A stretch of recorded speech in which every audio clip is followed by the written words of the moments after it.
मी मराठी लेखक प्रस्तुत गोष्ट मुलगी बघणाऱ्यांची व्यथा. मित्रांनो, ही संपूर्ण कहाणी छोट्या छोट्या भागांमध्ये तयार करण्यात आली आहे. मित्रमैत्रिणींनो, ही कहाणी संपूर्ण ऐकल्याशिवाय तुम्हाला समजणार नाही, म्हणून या कहाणीचे संपूर्ण भाग आवर्जून ऐका. ही गोष्ट आजकाल प्रत्येक घरात घडून राहिली आहे व काहींच्या घरात घडून पण गेली आहे. मग चला तर ही मजेदार गोष्ट ऐकूया. नमस्कार मित्रांनो, माझं नाव राधिका. माझ्या घरात मी, माझा भाऊ राकेश व माझी आई राहतो. मी दिसण्यास काळी सावळी होती, पण माझा भाऊ राकेश खूपच गोरापान होता. माझ्यात व माझ्या भावात 8-9 वर्षाचा फरक होता. आमचं घर मातीचं व छोटं होतं. गरीब असल्याने मी व आई काम करायचो. भाऊ खूपच लहान असल्याने तो आई बरोबर जात होता. आमचे दिवस कसे बसे जात होते. गरिबीची मार आम्हाला खूप त्रास देत होती, पण सांगणार कोणाला. मी 6 वर्षाचे होते तेव्हापासूनच लोकांची धुणभांडे करू लागली. असे काम करता करता मी जवान झाले. माझी शारीरिक बनावट पाहून आईला वाटले की मी लग्नायोग्य झाली, म्हणून तिने काही नातेवाईकांना सांगून माझ्यासाठी स्थळ शोधण्यास सांगितले. आमची गरिबीची परिस्थिती होती, म्हणून समाजात आम्हाला फारसा मान सन्मान नव्हता. समाजाच्या लोकांनी माझ्यासाठी स्थळ तर आणली, पण ते माझ्या योग्य नव्हते. कारण त्या माणसाचं पहिलेचं लग्न झालेलं होतं. पहिली बायको असताना पण त्या माणसाला माझ्याशी लग्न करण्याची इच्छा होती. कारण एकच होतं, त्याच्या पत्नीला मूल होत नव्हते, म्हणून तो माझ्याशी लग्न करू बघत होता. मी आत्ताच 18 वर्षाची झाली होती. तो माणूस वयस्कर होता.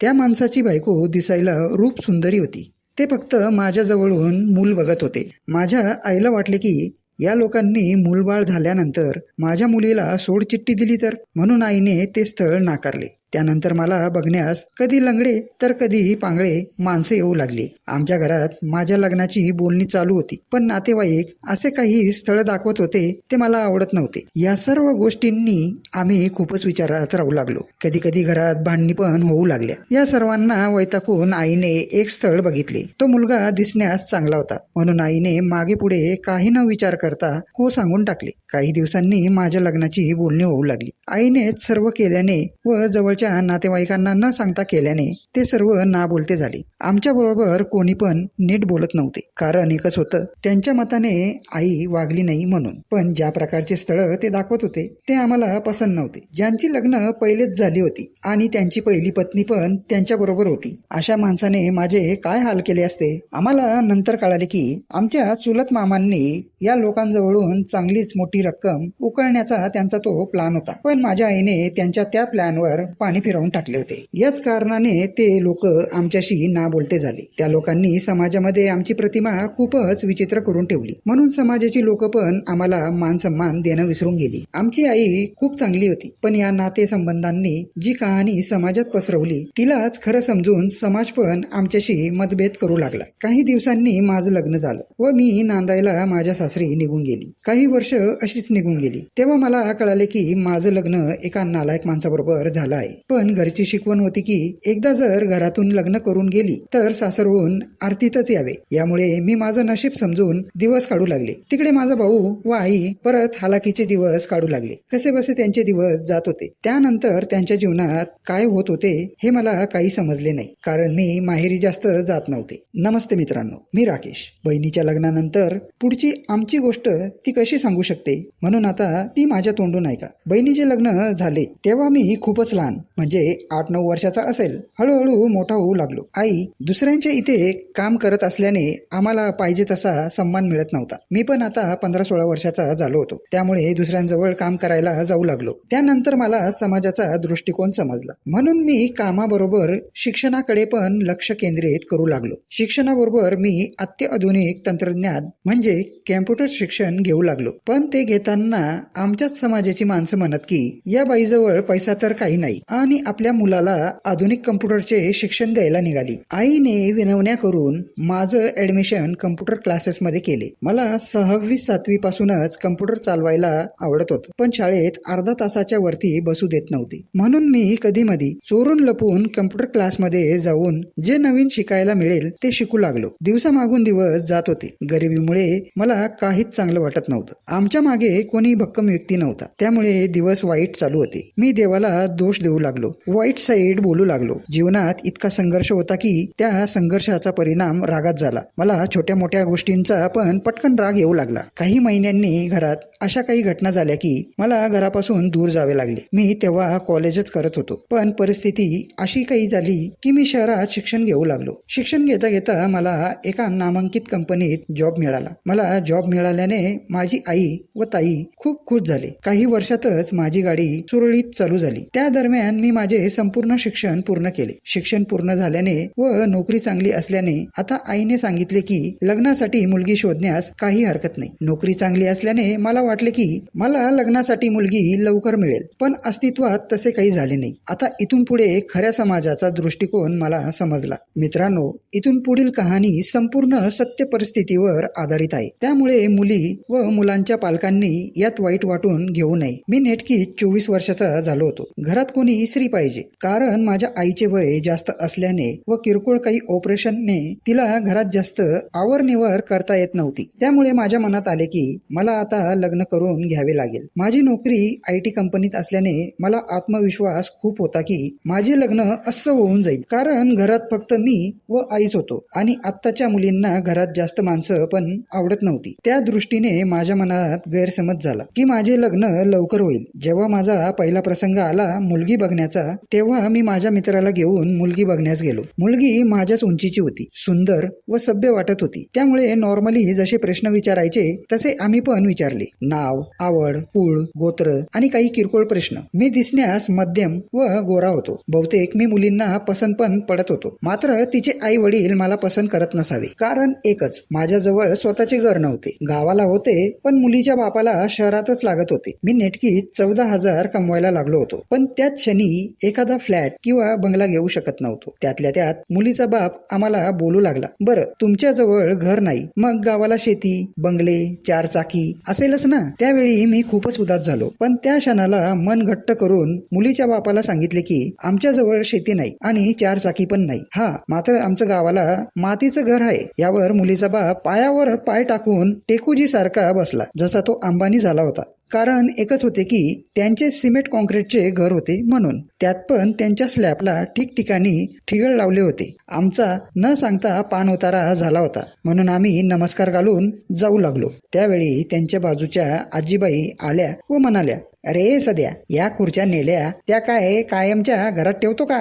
आमच्या घरात पाहुणे आले, त्यांना काय जमिनीवर बसवू का? त्यावेळी मला मनात हसू आले व मित्राला म्हणालो, ज्या लोकांची खुर्ची घेण्या इतकी ऐपत नाही आणि त्यांना मुलाजवळून इतकी प्रॉपर्टी का पाहिजे? 2 वर्ष मी मुलगी बघण्याचा कार्यक्रम करत होतो. त्यात माझा पैसा व वेळ खर्च होत होता, पण यश काही मिळाले नाही. या सर्व गोष्टींना मी वैतागलो होतो. म्हणून थोडे दिवस मी मुली न बघण्याचाच निर्णय घेतला, कारण मला कोणत्याही प्रकारचा नशा करण्याची सवय नव्हती. सर्व चांगलं राहून पण लोकांनी मला कमीपणाचा दर्जा दिला. काही महिने असेच लोटले गेले. माझी आई आमच्या नात्यातील लोकांना मुलगी शोधायला सांगू लागली, पण नातेसंबंध हे फक्त कामापुरताच असतात हे आम्हाला त्यावेळी कळाले. माझ्या आईच्या नात्यात खूप मुली होत्या, पण ते सुद्धा देण्यास आनाकानी करत, कारण एकच, पैसा.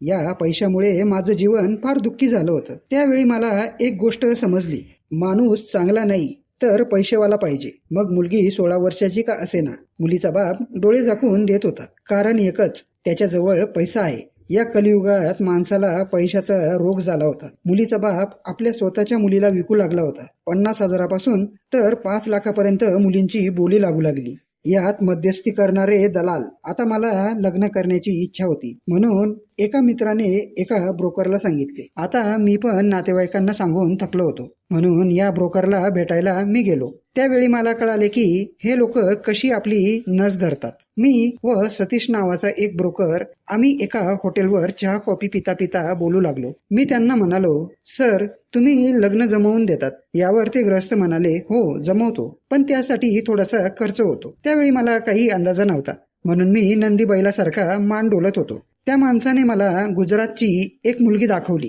ती खूपच सुंदर होती. तिचं शिक्षण MA झाले होते. माझ्या व तिच्या वयात 8-9 वर्षाचा अंतर असेल. मी त्या मुलीचा फोटो मोबाईलवर 5 मिनिट बघतच राहिलो. इतकी ती सुंदर होती. मी माझ्या मनात हाच विचार करीत राहिलो की या मुलीचे स्वरूप इतकं चांगलं आहे, तरी पण हिचं लग्न का नसेल झालं बरं. त्यावेळी मी त्या मध्यस्थी करणाऱ्या व्यक्तीला विचारले की काय हो सर, ही मुलगी इतकी सुंदर व शिक्षित आहे, तरी पण तिचं लग्न आतापर्यंत का झाले नाही. यावर तो व्यक्ती बोलू लागला की हे लोक फार गरीब आहे आणि मुलीचं लग्न चांगल्या प्रकारे करू नाही शकत. मुलीच्या घरच्यांची एकच इच्छा आहे की मुलाने व्यवस्थित लग्न काढून घ्यावे. त्यावेळी मला तो ब्रोकर देव माणसासारखा वाटू लागला. पण काही क्षणात असं काही झालं की ते माझ्या विचारांच्या पलीकडे होतं. जो मला देव माणूस वाटत होता तो काही क्षणात राक्षस झाला असं मला वाटले. त्याने मला सांगितले की तुम्हाला चांगले लग्न करून तर घ्यावे लागेल, पण त्याबरोबर मुलीच्या अंगावर कमीत कमी 1-2 लाखाचं सोनं पण घालावं लागेल. त्यात माझं कमिशन 50,000 ते 1 लाखापर्यंत